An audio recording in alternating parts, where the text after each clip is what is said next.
stay on the line. Somebody just threw him out of the car. Let me connect to the ambulance. Huh? He's still trying to fight for his life. EMS, what's the address of the emergency? Baby, can y'all please get an ambulance here? This man is dying. He's shot in the head. He just took his last breath, man. What street are you on, ma'am? Can you give him your location, please, for the ambulance to give the guy some help? What is this address? Man, this man just took his last breath, man. Man, we have help. 5679 was Exactly what happened. We don't know. Me and my sister, we were just walking down the street, and somebody just rolled down the street with a man hanging out the car. They just pushed him out the truck and left him for dead. Ma'am, I thought you said he was shot in the head. Yes, he was shot in the head. They threw him out the car. He just died. He just took his last breath. We have the ambulance already on the way, okay? Okay. And can you tell me what kind of vehicle? Listen, go ahead and get fire and PD and route. Can you tell me what kind of vehicle he was stolen from, please? White. A white car, truck, or SUV? SUV.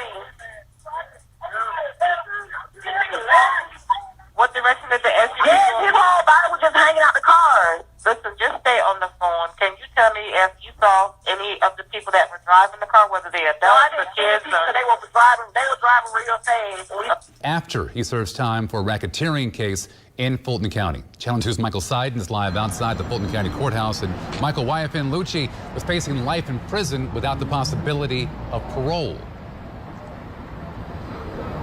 Yeah, Fred, YFN Lucci was one of several defendants named in this RICO indictment. At one point, he was charged with felony murder, and if he had been convicted on that, he could have been sentenced to life in prison without the possibility of parole. But this week, the start of the third week of jury selection, they found a negotiated plea. They struck a deal with prosecutors. Let me take you back. YFN Lucci, again, whose real name is Rayshawn Bennett, was sentenced as part of this negotiated plea to 20 years in prison with 10 years to serve for his alleged role in a 2020 deadly drive-by shooting. Now, as part of the negotiated plea, Bennett will get credit for time served, which means in about 3.5 months, he will go before the Pardon and Parole Board. The DA's office has also agreed to send a letter that shows they are not opposed to his early release. So according to his attorneys, he could be out by the summer based on that negotiated plea. Now, again, prosecutors said that Bennett was behind the wheel of a Mercedes-Benz SUV that was used in a gang-related shootout that left one of his passengers dead at the end of 2020. And then he was, of course, charged in that RICO case. Now, one of the trials we've been talking a lot about is YSL. That's the one involving Young Thug. And a lot of people, especially, there's been a lot of chatter that potentially YFN Lucci would be a witness in that case. Well, I spoke with his attorney, Drew Fendling, after this negotiated plea, and this is what he told me about his client appearing on the witness stand. And so many rumors on the internet that this negotiated plea, that we are soon going to see him as a star witness in the YSL case. What can you tell people that Anybody that says that's a liar, we all just went to court today, clear as day. There is no cooperation in the YSL case. He will not be testifying in that case. Anybody wants to subpoena him, we'll file a subpoena to quash that subpoena. He wants nothing to do with that case. He's made that clear for 3.5 years. Yeah, and he reiterated that to me a couple of times. Again, no matter what the state says in the YSL case, he says he will not be in that courtroom testifying.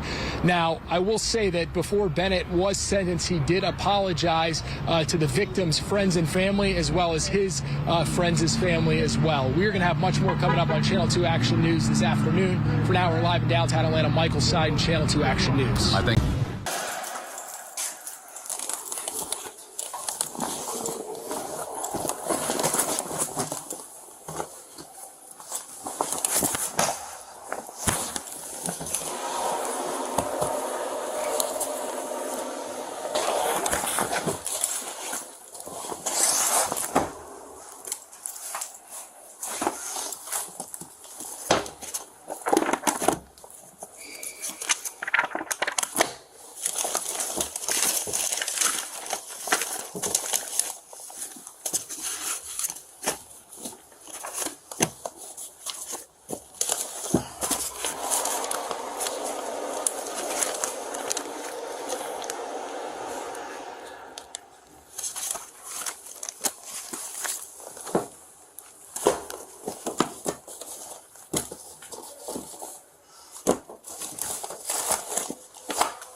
God, a lot in that one. Okay.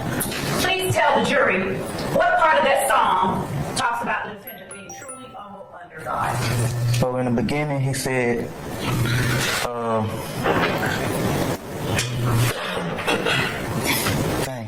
show me why I'm living, why am I remaining here? I know he wasn't talking about nobody else but God. Oh, wait, did he say the word God? You're right. The exhibits that were filed under seal on the state's motion for limitation of recording. Okay, let me address that to begin with. I was going to set it for a hearing because I have to notify the media, and I was going to set that for Friday the 2nd at 3 o'clock. Yes. Do you know what a Crip gang sign looks like? Yeah. And could you, if I asked you, show the ladies and gentlemen jury what that looks like? And you made a motion with your right hand, and what type of letter did you make? I see. All right. Left hand at that. Making a C? Okay. And is that similar to the C that you showed the ladies and gentlemen jury earlier? Yes. And then, right in the center, that's the gentleman you're talking about? Yes. And then if you can go, Mr. Kokomo, to 158 to 204. Did you hear in the words that performer say something about a Crip walk? Did you hear that? No, I wouldn't even do this. All right, at 158, if you could play that to 204. And that person in the blue outfit, do you recognize that dance? Yes. And would tell the ladies and gentlemen jury what that dance signifies. A Crip walk. Dance.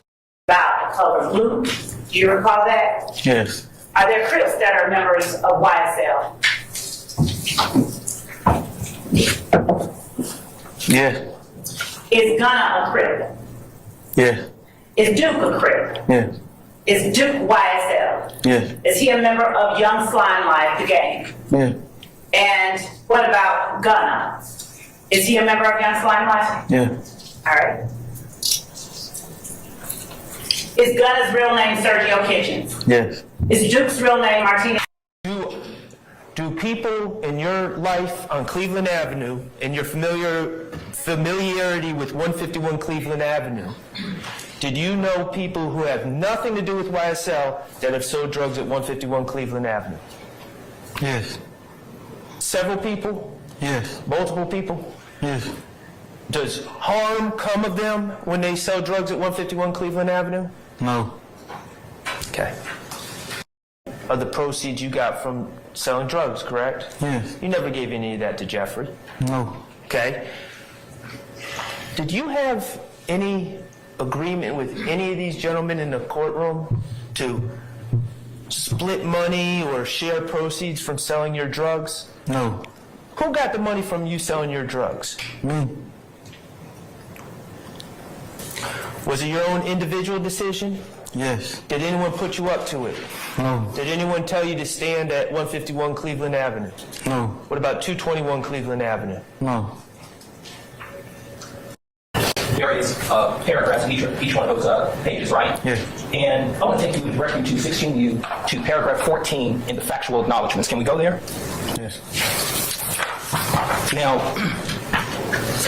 in paragraph 14 of factual acknowledgments, it states that the defendant cannot truthfully assert that anyone charged in this indictment is not guilty of the crimes as alleged in this indictment, and defendant, you're the defendant that's in this document, right?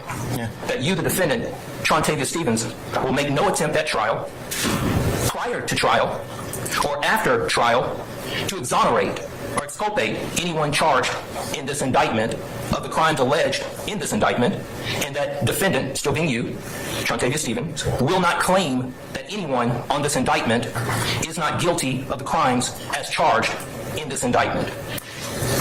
Those were not your words, correct? Correct. In your own mind, when you reflect on that paragraph 14, what does that paragraph 14 mean?